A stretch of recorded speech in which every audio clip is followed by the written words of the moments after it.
And this humility is such a key. I mean, I was going to get to like, okay, well, how do we then fight against comparison? But humility, once again, is, I mean, the hardest. I find it the hardest because maybe I just struggle so much with pride. But like, I find it's one of the hardest because it's a little bit misunderstood. But I think one of the aspects of humility is also recognizing your own gifts and thus being confident in that. Like, oh my gosh, I'm really good at leading or administration, and maybe I'm not as good in preaching or these other things.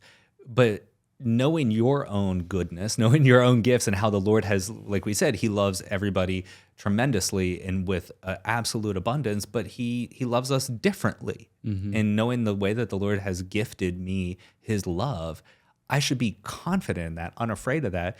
But once again, that doesn't mean I beat people over the head with my own goodness, but I can then support them in theirs, knowing that their gifts, their talents, how the Lord has loved them specifically is very different than mine, but I can support them in that.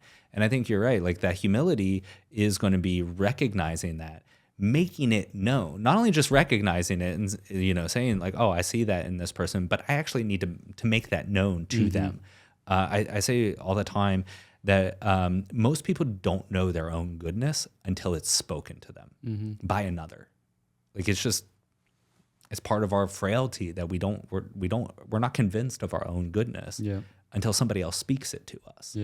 And we can step into that and help that. That's different than competition. That's different than comparison. That's a total recognition of the unique gifts and ways that the Lord has loved my brother, my sister, and to speak that goodness to them while still being radically confident of the ways He's loved me too. And once again, it doesn't, it's all abundance. It's not scarcity, and it doesn't diminish it in any sense. So I think when we say, okay, well, how do we fight against comparison? I think the first is to recognize another person's goodness and then to speak to it.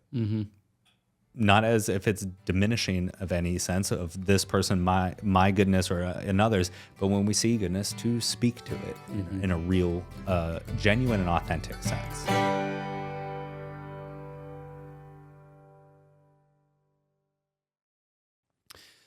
Father Bonaventure, if you had to choose between getting Warby Parker glasses, subscribing to a YouTube channel, or flossing your teeth, what would you choose?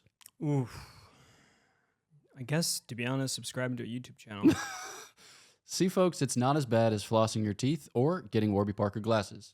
Please subscribe to Godsplaining. Cheers.